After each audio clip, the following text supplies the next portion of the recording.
Hey race fans, Thomas Tran here with toolmod.com, and today I'm going to give you a tip on how to set the steering servo so you can get full throw left and right without actually overthrowing the servo so that it wears out the front end of the car, which is really bad. 9 times out of 10, when I get asked to drive people's car and give them feedback on how the car performs or what setup changes to make, I'll take a couple laps, and within the first few corners I'll be able to tell if the car actually is steering left to right fully, and most times it's not.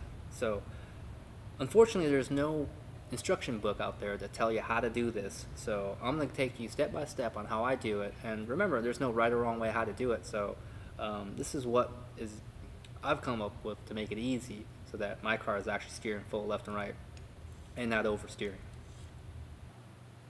So the first step is to put on the servo horn properly, and to do that you have to set your radio so that the sub trim and the trim is set to 0, and that way your servo is centered. And then when you put the servo horn on, it should be facing vertical. So let's take a look at that. Step 2. Putting on the servo horn when the servo is centered. To do this, you have to have your radio on and the car on, and everything set to 0, sub trim 0 and trim 0, and then attach the servo horn like so. Alright, let's move on to step 3. Step 3 is about installing the servo and adjusting steering link. So here the servo is installed, and the next step is to put on the steering link so that it matches and everything lines up. And the trick here is I leave my car on, and that way the servo arm isn't going to move when I'm adjusting steering link and I snap it on. So the steering link is pretty crucial. You will have to set it so that right there, the steering link is perfect. When it snaps on to the servo arm, it's going to be perfectly vertical crank arms, perpendicular to the Ackerman bar. So make sure that's all nice and tidy, and let's move on to the next step.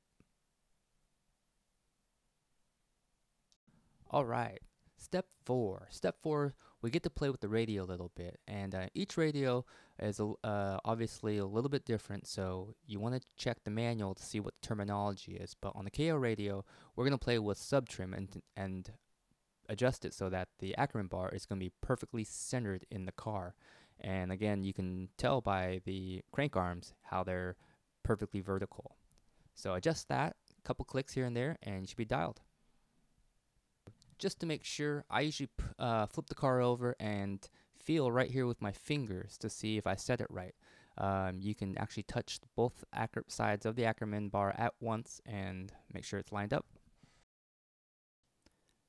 Now you can set your toe in. So go ahead and take a turnbuckle wrench and set your toe in. I usually set mine to 0.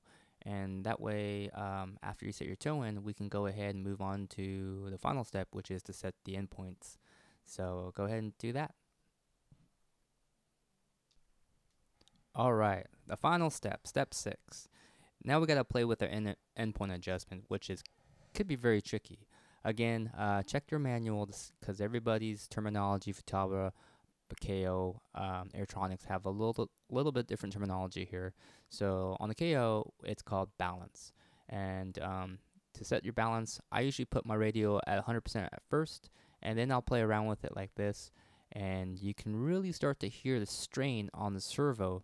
And once the servo starts to make that noise, then you've probably hit too much.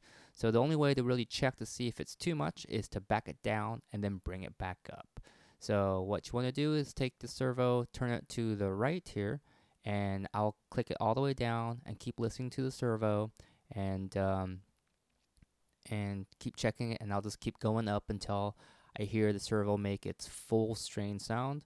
And at that point, you're probably really close to in the ballpark of hitting 100% throw to the right. And what you want to do after this is do it for the left. And same process, set it at 100, take it back down a couple notches until the servo stops making noise, and then slowly bring it back up. And then you'll want to keep just checking left and then right, left and right, and just listen to the servo.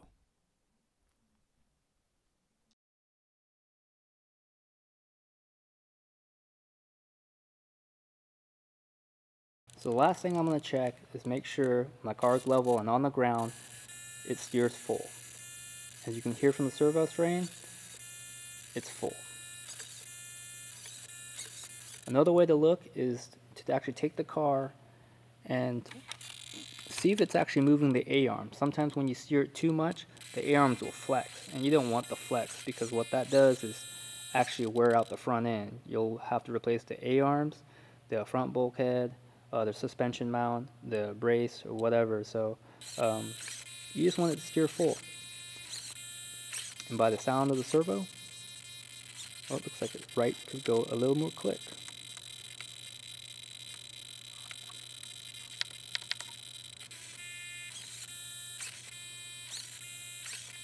There we are.